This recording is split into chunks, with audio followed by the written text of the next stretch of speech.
오늘 우리에게 주신 하나님 말씀이 요한복음 11장입니다. 요한복음 11장 28절에서 46절까지입니다. 요한복음 11장 28절에서 46절까지 말씀, 저 여러분들 한 절씩 돌아가면서 읽도록 하겠습니다. 이 말을 하고 돌아가서 가만히 그 자매 마리아를 불러 말하되 선생님이 오셔서 너를 부르신다 하니, 마리아가 이 말을 듣고 급히 일어나 예수께 나아가매 예수는 아직 마을로 들어오지 아니하시고 마르다가 맞이했던 곳에 그대로 계시더라. 함께 그 집에 있어 위로하던 유대인들은 그가 급히 일어나 나가는 것을 보고 곡하러 무덤에 가는 줄로 생각하고 따라가더니, 마리아가 예수 계신 곳에 가서 베엎고 그 발 아래 엎드려 이르되 주께서 여기 계셨더라면 내 오라버니가 죽지 아니하였겠나이다 하더라.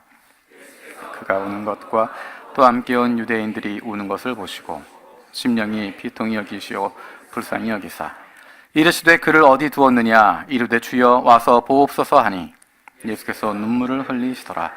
이에 유대인들이 말하되 보라 그가 그를 얼마나 사랑하였는가 하며, 어떤 사람이 말하되 맹인의 눈을 뜨게 한 이가 그 사람은 죽게 하지 않았더냐 하더라. 이에 예수께서 다시 속으로 비통히 여기시며 무덤에 가시니 무덤이 굴이라 돌로 막았거늘 예수께서 이르시되 돌을 옮겨 놓으라 하시니, 그 죽은 자가 마리아가 이르되 주여 죽은 지가 나흘이나 되었으며 벌써 냄새가 나나이다.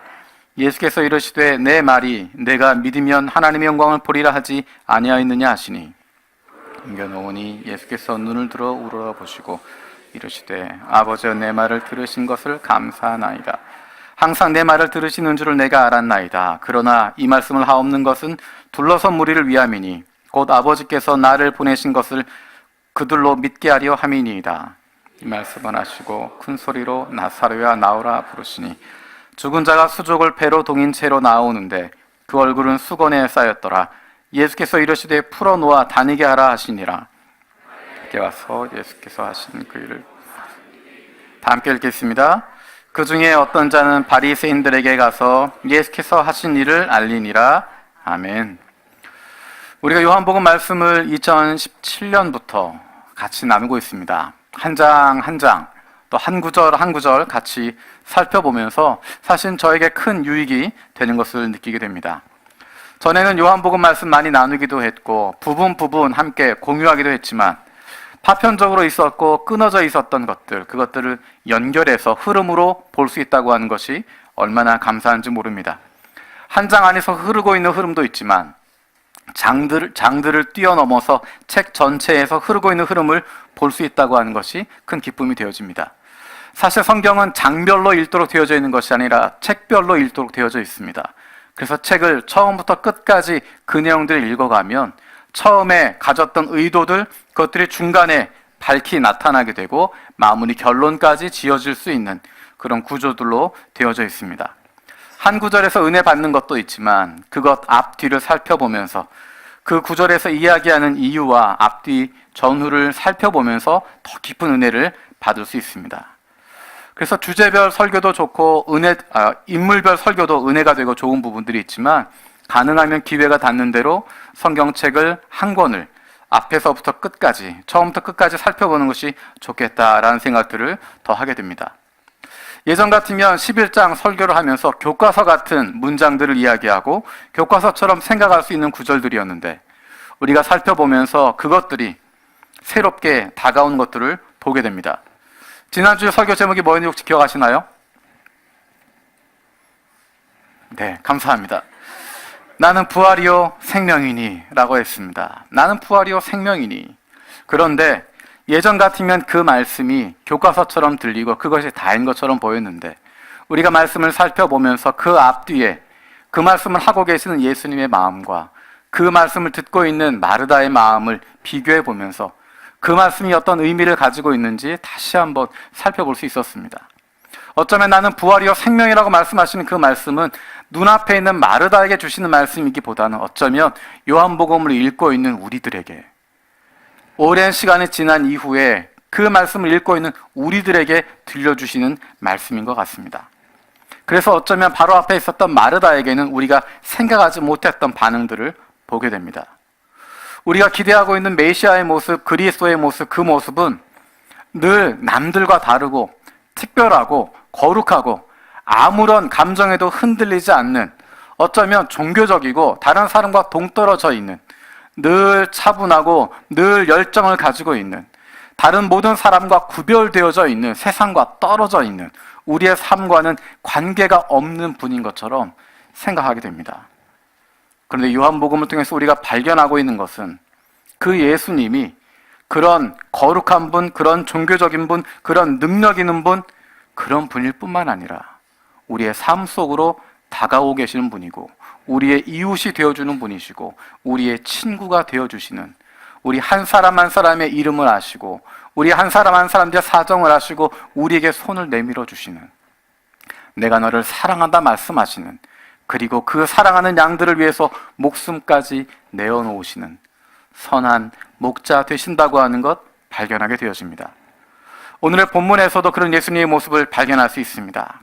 나사로야 나오너라 라고 말씀하시는 그 예수님의 말씀은 단순히 죽었던 사람 살리는, 모든 사람이 주목하게 되는 놀랍다, 신비하다라고 이야기하는 초자연적인 능력, 거기에 중점을 두고 있지 않습니다. 오늘 말씀을 통해서 그 예수님의 마음을, 나사로야 나오라라고 말씀하시는 그 예수님의 마음이 어떠한 마음인지 함께 깨닫고 그것들을 공유하게 되기를 바랍니다. 설교 후에는 여러분 보시는 것처럼 성찬식을 같이 하게 됩니다. 우리가 성찬식을 하는 이유는 종교적인 행위를 하기 위해서 하는 것이 아닙니다. 우리가 뒤에 걸려있는 것처럼 십자가를 내세고 있는 십자가의 종교이기 때문에 십자가에서 예수님의 고통을 기억하고 다시 그것을 생각하기 위한 그런 것으로 성찬식하는 것 아닙니다. 나 때문에 십자가에 죽으신 예수님께서, 예수님이 나를 위해서 고난을 받으셨는데 내가 그 말씀대로 살지 못해서 또 예수님은 십자가에 못 박는구나, 그런 죄책감을 주기 위해서 성찬식하는 것 아닙니다.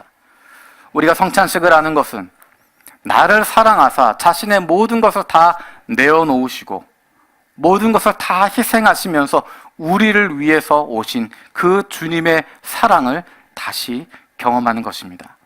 성찬식을 통해서 나를 위해서 오신, 나를 위해서 모든 것을 내어주신, 그리고 나와 함께 눈물을 흘려주시는 그 예수님을 깊게 만나게 되는, 그리고 그 마음을 닮아가는 시간이 되어지기 원합니다.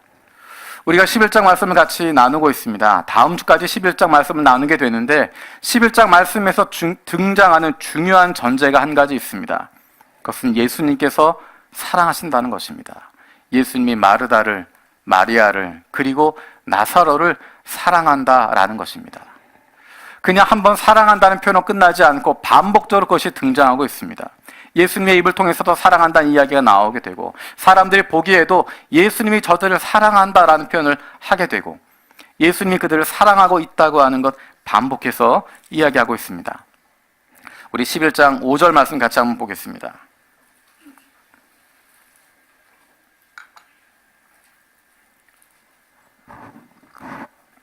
11장 5절 같이 읽겠습니다. 시작. 예수께서 본래 마르다와 그 동생과 나사로를 사랑하시더니, 예수님께서 그들을 사랑했다라고 하는 것을 표현하고 있습니다. 그리고 그 마리아와 마르다도 나사로의 병 소식을 알리면서도 예수님에게 사랑하시는 자가 병들었습니다 라고 이야기합니다. 예수님이 그들을 사랑할 뿐만 아니라 그들도 예수님을 사랑하고 있었습니다. 서로 사랑하고 있는 그런 관계였다고 하는 것, 이것은 그 둘뿐만이 아니라 그들을 보고 있는 다른 사람들도 마찬가지로 고백하는 것입니다. 우리 11장 36절 말씀, 36절 말씀 같이 읽겠습니다. 시작. 이에 유대인들이 말하되 보라 그를 얼마나 사랑하셨는가 하며, 예수님이 나사를 얼마나 많이 사랑하셨는가 하며 라고 이야기하고 있습니다. 다른 사람들이 보기에도 예수님이 그들을 사랑하고 있었다고 하는 것 모두가 다 느낄 수 있었습니다. 예수님은 사랑하시던 나사로가 병들어 죽게 되었는데도, 그 소식을 들으셨는데도 이틀을 더 머무셨다라고 이야기합니다. 그 사랑하시던 자가 병들었습니다라고 하는 이야기를 들으시고도 그 자리에 이틀을 더 머물고 계십니다. 우리 11장 5절 6절 말씀, 5절 6절 말씀 같이 읽겠습니다. 시작. 예수께서 본래 마르다와 그 동생과 나사로를 사랑하시더니 나사로가 병들었다 함을 들으시고 그 계시던 곳에 이틀을 더 유하시고, 예수님이 사랑한다라고 분명히 밝히고도, 특별히 5절에서 예수님이 그들을 사랑한다라고 이야기했음에도 불구하고 바로 이어지는 6절에서 사랑하는 자가 병들었는데 움직이지 않으시고 거기서 이틀을 더 머무셨다라고 이야기합니다. 이틀을 더 있으셨다라고 이야기합니다. 우리가 읽었던 것처럼 요한복음 다른 부분에서는 예수님이 어떤 일을 하셨는지, 그 이틀 동안 무슨 일이 있었는지, 어느 곳에 가셨는지 자세히 설명하고 있지만 이 구절에서는 아무것도 등장하지 않습니다. 그냥 사랑하시던 자가 병들었다라는 이야기, 그런데 거기에 이틀을 더 머무셨다. 7절에는 그 후에 예수님이 가자라고 이야기하시는 부분이 등장합니다. 그 이틀의 시간은 어떤 시간이었을까? 이틀 동안 예수님 어떠한 기적도 행하지 않으시고 어떠한 말씀도 어떠한 가르침도 주셨다는 이야기 등장하지 않습니다. 그 이틀의 시간은 기다림의 시간이었습니다. 그 기다림의 시간, 그 이틀의 시간, 그 시간은 예수님이 사랑하셨던 나사로가 무덤에 들어가게 되는 시간입니다. 마르다와 마리아의 마음이 무너져 버리는 시간입니다. 예수님이 오시지 않으셔서 예수님이 계시면 낫겠습니다라는 믿음이 있었음에도 불구하고 예수님 오시지 않아서 이렇게 망쳐버렸습니다. 이렇게 끝나버렸습니다 생각하게 되어지는, 그들의 소망이 다 끊어지는 순간, 그들의 마음이 무너지는 순간, 그 이틀의 시간은 모든 상황이 다 종료된 상황입니다. 다 끝났고 희망이 보이지 않고 예수님에 대한 신뢰도 무너져 버렸고, 가장 필요할 때 찾아오시지 않으셨던, 가장 내가 간절히 구하고 있을 때 나를 만나주지 않으셨던, 그래서 예수님에 대한 신뢰도 무너져 버렸고 마음도 무너져 버렸고, 남아있는 것은 아픔만 남아있고 슬픔만 남아있고 서운함만 남아있는, 그런데도 예수님은 그 모든 것이 다 끝나버린 상황 같은 그 시간에도 굳이 그들을 찾아서 오고 계십니다. 다 끝나버린 것 같은데 남은 것은 아픔과 슬픔과 서러움과 안타까움밖에 없는 것 같은데, 서운함밖에 없는 것 같은데 그 자리에 예수님이 찾아가고 있습니다. 상황도 예수님의 편은 아니었습니다.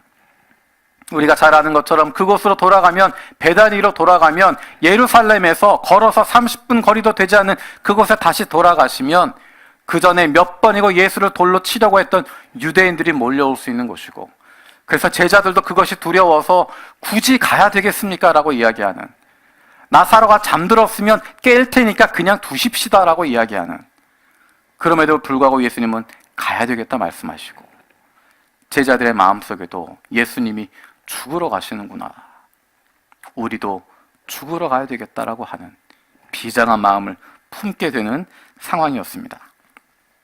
그곳에 돌아가면 죽을 수도 있는 상황임에도 불구하고, 그곳으로 돌아가면 아팠던 마음 더 아프게 할 수 있는 상황임에도 불구하고, 모든 비난이 예수님께 돌아갈 수 있는 그런 상황임에도 불구하고 예수님은 마리아와 마르다 그리고 나사로를 찾아가고 계십니다. 우리 21절 말씀 같이 읽어보겠습니다. 21절입니다. 읽겠습니다. 시작. 주께서 여기 계셨더라면 내 오라버니가 죽지 아니하겠나이다. 32절입니다. 32절 시작.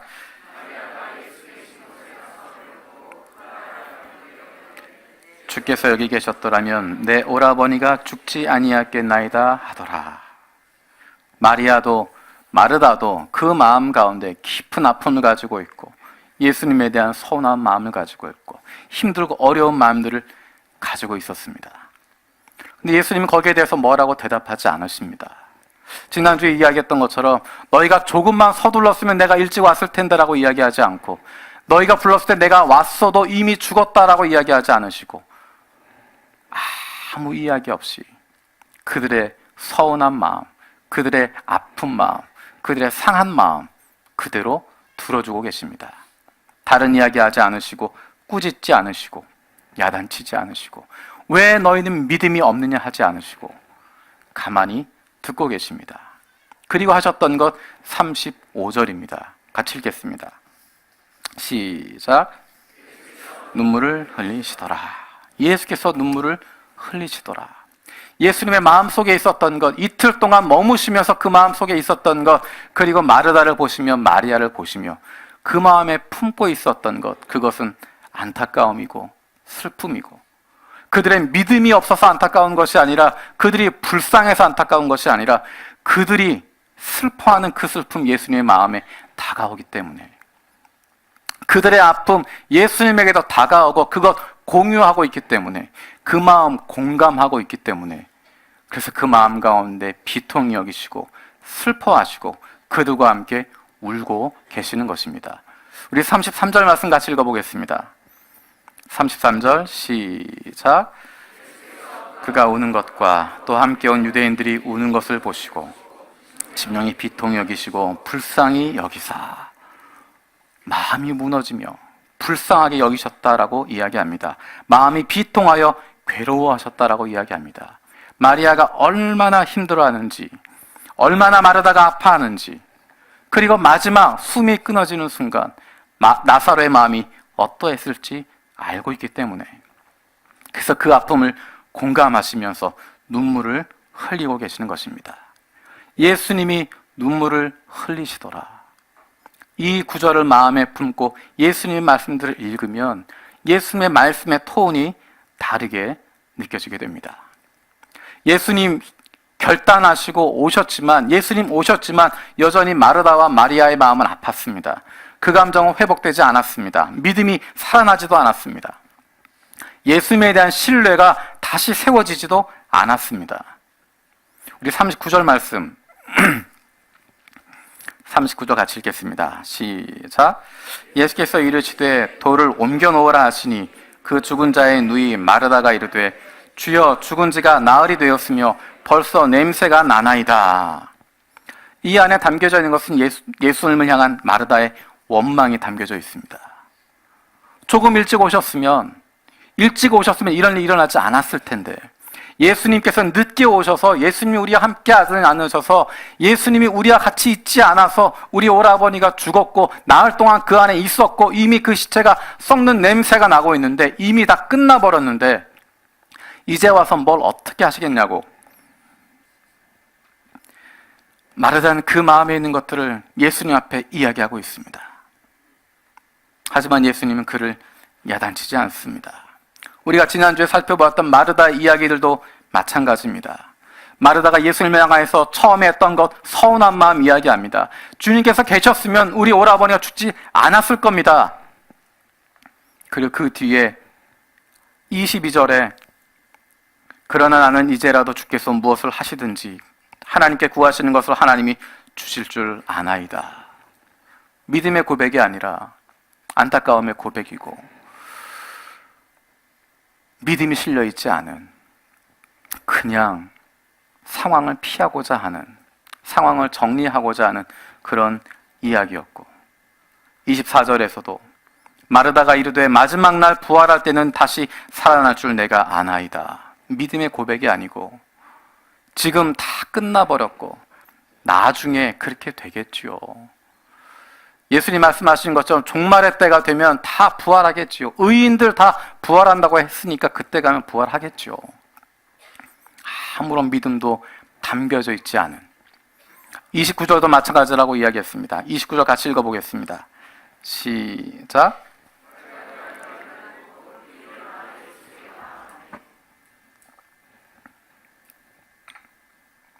27절 말씀, 27절 같이 읽겠습니다. 시작.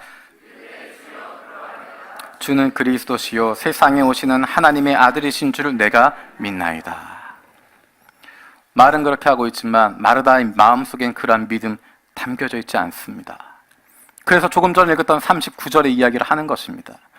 예수님이 부활이요 생명이라고 하는 걸 믿었다고 한다면, 예수님이 그리스도라고 하는 것, 예수님이 하나님의 아들이라고 하는 걸 믿었다고 한다면, 그분이 원하시는 것 어떤 것이든 할 수 있다고 하는 걸 믿었다면 39절에 그렇게 이야기하지 않습니다. 주님 여기에 우리 오라버니가 있습니다, 행하십시오라고 이야기할 텐데, 마르다의 이야기는 이미 죽은 지 나흘 됐습니다. 썩은 내가 납니다. 다 끝났습니다. 그에 대한 예수님의 대답은 40절입니다. 우리 40절 말씀 같이 읽겠습니다. 시작. 예수께서 이르시되 나는 영광을 보리라 하지 아니하였느냐 하시니, 예수님 말씀하신 톤이 어떤 톤일까요? 예수님이 어떤 마음을 가지고 이 말씀을 하고 계실까요? 예수님의 마음을 알고 있어야, 35절의 내용을 알고 있어야 이 40절의 내용이 올바른 톤으로 해석될 수 있습니다. 39절에 그 마리아의 믿음 없는 이야기에 대해서 야단치는 것도 아니고 윽박지르는 것도 아닙니다. 그 마음 다 이해한다는 것입니다. 네가 아픈 것 다 이해한다는 것입니다. 하지만 네가 알지 못하지만 내가 나사로를 살려주겠다고 말씀하시는 것입니다. 사랑으로 그들을 품어주시겠다고 이야기하시는 것입니다. 믿음이 있어서 낫게 되는 것이 아니라, 마리아와 마르다, 나사로의 믿음이 있어서 살아난 것이 아니라 예수님의 사랑과 능력으로 살리시겠다고 말씀하시는 것입니다. 생명을 창조하시고 구원하셨던 창조주의 사랑과 권능으로 그 일을 행하겠다고 하시는 것입니다. 예수님을 사랑하고 예수님을 닮겠다라고 이야기하는, 예수님의 제자라고 하는 우리들은 어떻습니까? 다른 이들이 아파할 때 다른 이들과 함께 눈물을 흘려주고 있습니까? 아니면 아픔을 겪고 있는 사람을 향해서 손가락질하면서 지적질하고 있습니까? 그 눈의 눈물을 닦아주면서 함께 울고 있습니까? 아니면 너의 믿음이 없기 때문이라고, 하나님이 큰일 행하실 텐데 왜 믿지 못하냐고 손가락질하고 지적질하고 그의 마음을 오히려 더 아프게 하고 있습니까? 다른 사람을 사랑해서 그의 아픔을 내 문제가 아님에도 불구하고 그 아픔을 내 아픔처럼 여기고 예수님처럼 함께 눈물을 흘리고 마음을 아파하고 있습니까?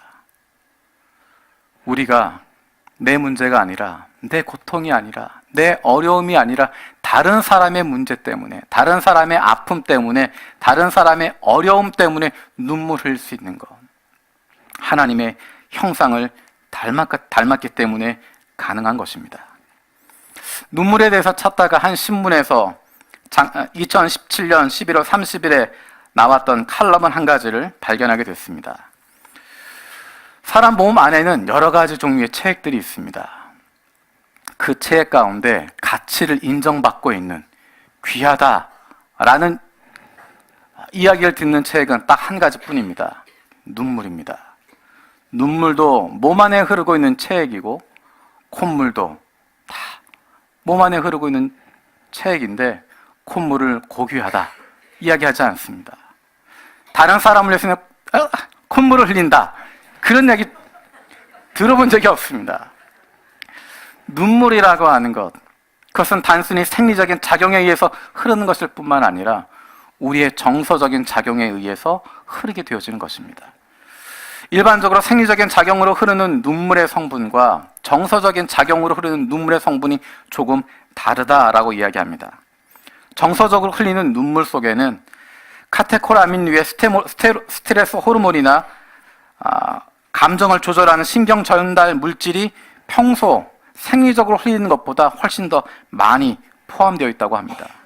그리고 눈물을 흘리는 것, 그것만으로도 부정적인 감정들을 다스리는 수단이 된다고 합니다.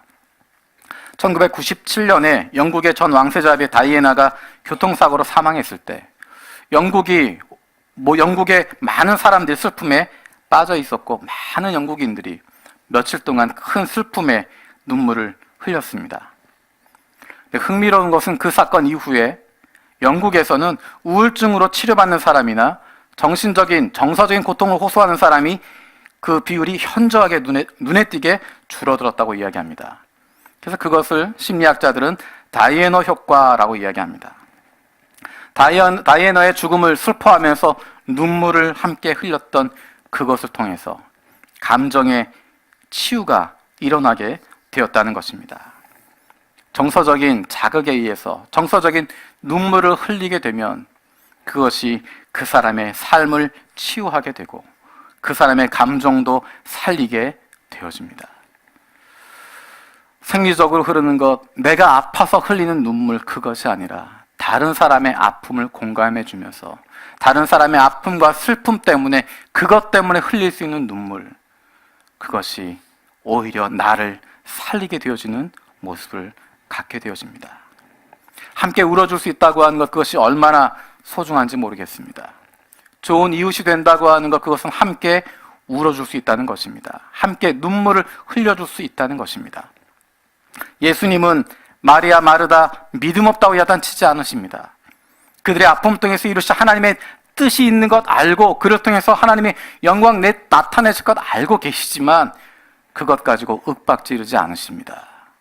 왜 믿음이 없는 나라고 이야기하지 않으시고 조금만 기다리면 하나님이 해결하실 텐데라고 이야기하지 않으시고 그들의 아픔을 그대로 받아주시고 함께 눈물을 흘려주시는 것입니다. 그 눈물 다 흐르고 나면 주님께서 그 문제 해결하심을 보게 될 것이고 그 눈물 다 흐르고 나면 하나님의 영광이 드러나는 것 보게 되는 것입니다. 믿음으로 그 일들 일어나는 것 아니었습니다. 믿음으로 하나님의 영광 나타내는 것도 아니었습니다. 사랑으로 하는 것입니다. 사랑으로 함께 품어주고 있는 것입니다. 사랑 없는 믿음은 종교적인 광신에 지나지 않습니다. 사랑 없이 믿음을 강조하는 것, 그것은 다른 사람의 아픔을 짓누르는 것이고 내 종교적인 의만 나타내고자 하는 것입니다. 그렇게 함께 눈물 흘려주시고 함께 그 아픔을 품어주시고 예수님이 말씀하십니다. 우리 43절 말씀 같이 읽겠습니다. 43절입니다. 시작.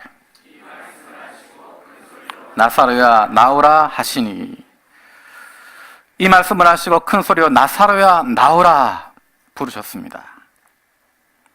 그랬더니 그 안에서 죽은 자가 살아 나오게 됩니다.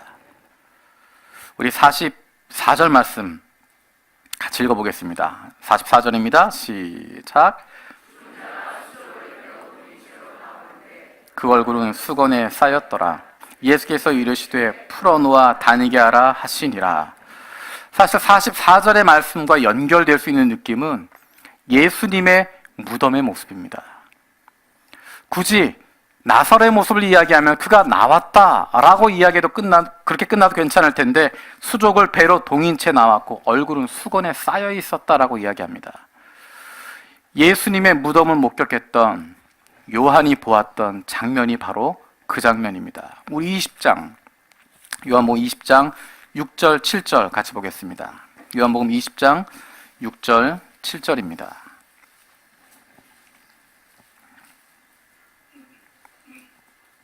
같이 읽겠습니다. 시작. 시몬 베드로는 따라와서 무덤에 들어가 보니 세마포가 놓였고 또 머리를 쌌던 수건은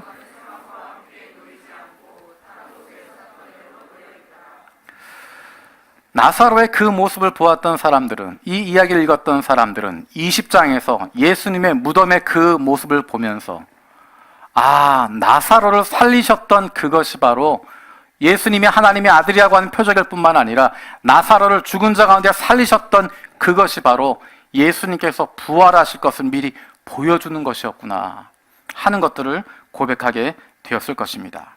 의도적으로 베드로와 함께 무덤에 갔던 요한이 나사로의 모습을 그렇게 묘사하고 있습니다. 다시 살아난 나사로의 모습과 예수님의 무덤의 모습을 일치시키고 있습니다. 그렇게 죽은 자가 살아났는데 11장 어디를 찾아보아도 믿음이란 단어가 등장하지 않습니다. 11장 어디를 보아도 마리아와 마르다의 믿음으로 살았다라고 이야기하지 않습니다. 그 어느 곳에도 나사로의 믿음이 있었다라고 이야기하지 않습니다. 나사로의 믿음도 없었고 마르다의 믿음도 마리아의 믿음도 없었는데 죽은 자가 살아나게 되는 놀라운 일이 일어나게 된 것입니다. 그것은 예수님이 말씀하셨기 때문입니다. 예수님이 사랑을 가지고 예수님께서 사랑을 가지고 말씀하셨기 때문입니다. 43절의 말씀을 누구에게 하고 있나요? 예수님이 43절의 말씀을 누구에게 하고 있습니까?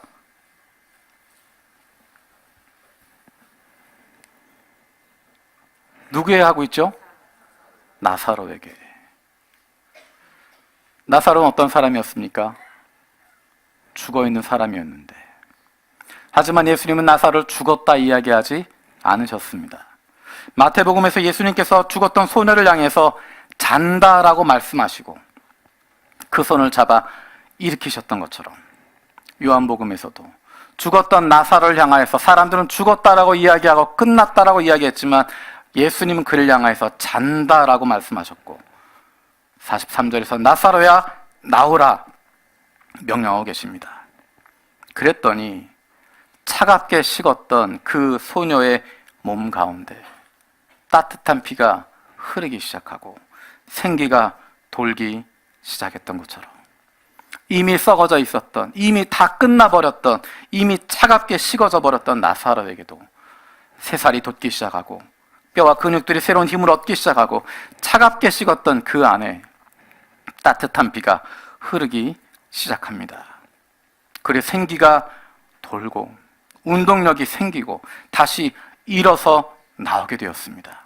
죽었다 생각했는데, 이제는 마른 뼈다귀 같다고 생각하고 있었는데, 나에겐 아무런 소망도 없다고 생각하고 있었는데, 예수님께서 그를 향하여서 끝났다 말씀하지 않으시고 죽었다 이야기하지 않으시고 잔다라고 말씀하시고 내가 그를 깨우러 가노라 말씀하십니다. 그리고 나사로를 향해서 한 걸음 한 걸음 다가오셔서 그에게 외치고 있습니다. 나사로야 나오라. 이 명령은 죽었던 나사로를 향해서 하신 말씀입니다. 죽어 있다고 여기고 있었던 나사로에게 주셨던 명령입니다.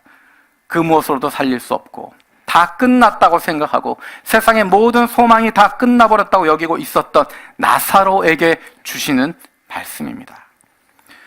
나사로야 나오라는 예수님의 말씀은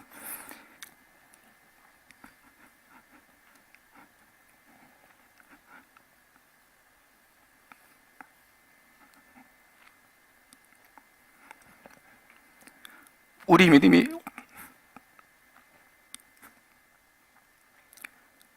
믿음이 죽었다고 여기는 우리에게 주신 명령입니다. 그 무엇으로 다시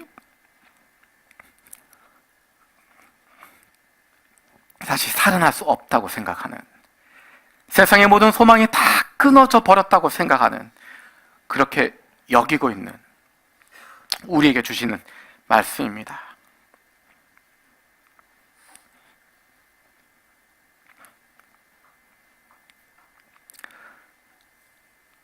그렇게 누워있지 말라는 것입니다.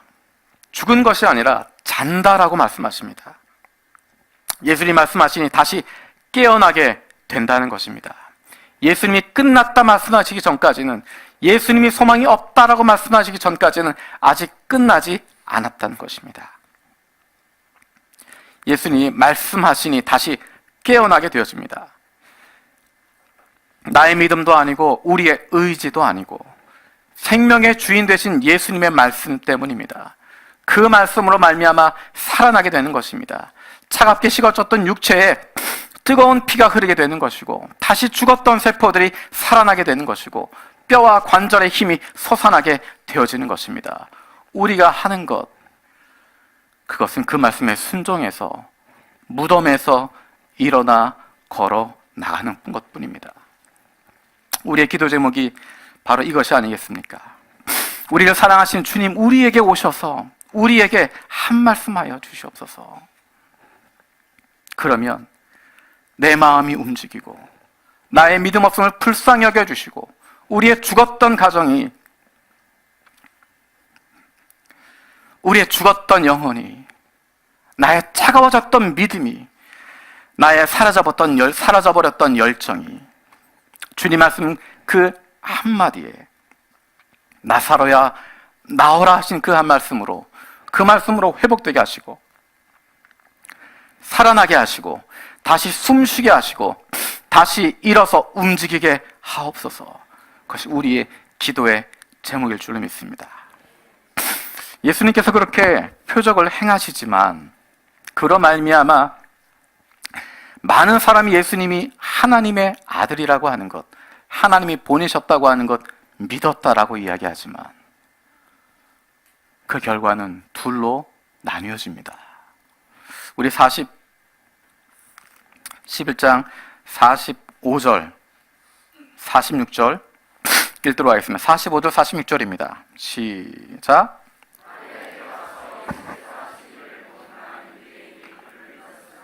그 중에 어떤 자는 바리새인들에게 가서 예수께서 하신 일을 알리니라. 예수님의 표적으로 말미암아서 예수가 하늘에서 오신 분, 하나님의 아들이라고 하는 것, 그리스도라고 하는 것 알게 되었는데, 어떤 사람들은 그것을 통해서 예수를 믿고 따르게 되었지만, 많은 사람들이 이제는 그 전에 많은 사람이 믿지 아니하였다 했는데, 오늘 표현에서 많은 유대인들이 그를 믿게 되었다라고 이야기합니다. 많은 이들이 그를 믿기 시작하고 따르기 시작하고, 그 전까지는 주저주저했지만 그 전까지는 중간에 서서 사람들을 두려워하고 종교 지도자들 두려워해서 그 믿음 표현하지 못하고 있었지만, 이제는 예수를 믿고 따르게 되어졌습니다. 하지만 다른 사람들은 동일한 표적을 보고도, 동일하게 예수가 하늘로부터 오셨다고 하는 것 보고도, 어떤 사람들은 정반대의 선택을 하게 됩니다. 자세한 내용은 다음 시간에. 이제 잠시 후에 성찬식을 거행하게 됩니다. 처음에도 이야기했던 것처럼 우리가 성찬식 하는 이유, 종교적인 이유 때문이 아닙니다. 십자가 달려 죽으신 예수님 그 고통 생각하면서 다시 그 고통 때문에 우리가 죄책감을 갖기 위해서 하는 것 아닙니다. 이 성찬식을 통해서 우리에게 오신, 우리에게 믿음이 없지만, 우리에게 능력도 없지만, 주님을 사랑하는 그 사랑도 없지만, 우리를 먼저 사랑하셔서 오셔서 우리를 위해서 우리와 함께 눈물을 흘려주시고 자신의 모든 것 다 내어주셔서 우리를 살려주시는, 우리를 구원해 주시는 그 주님의 사랑을 경험하는 것입니다. 그 사랑 때문에 우리가 이 자리에 있다고 하는 것을 함께 경험하게 되는 것입니다. 내 믿음 때문이 아니라, 내 열심 때문이 아니라, 내 헌신 때문이 아니라, 나를 향하신 주님의 사랑 때문에, 주님의 그 은혜 때문에 우리가 이 자리에 있음을 고백하고 그 주님의 은혜 가운데 다시 깊이 빠져 들어가게 되는 것입니다. 우리 같이 기도하겠습니다. 살아계신 아버지 하나님, 주님께서 먼저 마리아와 마르다 그리고 나사로를 살리셨던 것, 사랑하셨던 것 기억합니다. 그리고 그들 그 아픔을 아시고 그들과 함께 하시고 눈물 흘리신 것 감사드립니다. 우리에게 믿음이 없지만, 우리에게 믿음도 없고 능력도 없고 아무것 없는 보잘것없는 우리들이지만, 주님께서 우리를 사랑하여 주시고 우리의 아픔을 아시고 우리의 눈물을 닦아주시고 함께 눈물 흘리시는 것 감사드립니다. 하나님, 이제 우리에게 한 말씀 더하여 주시옵소서.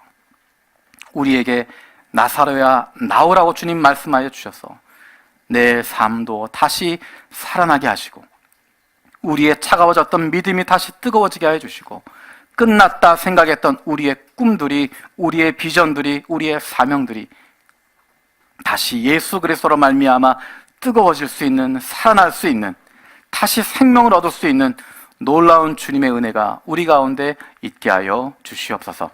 이 시간 성찬식을 함께 하게 됩니다. 우리 가운데 우리를 사랑하사 이 땅에 오신 예수 그리스도의 피가 흐르게 하여 주시고 그 피로 말미암아 새로운 생명을 누릴 수 있는 주님의 자녀들 되게 하여 주시옵소서. 감사드리고 예수님의 이름으로 기도드립니다. 아멘.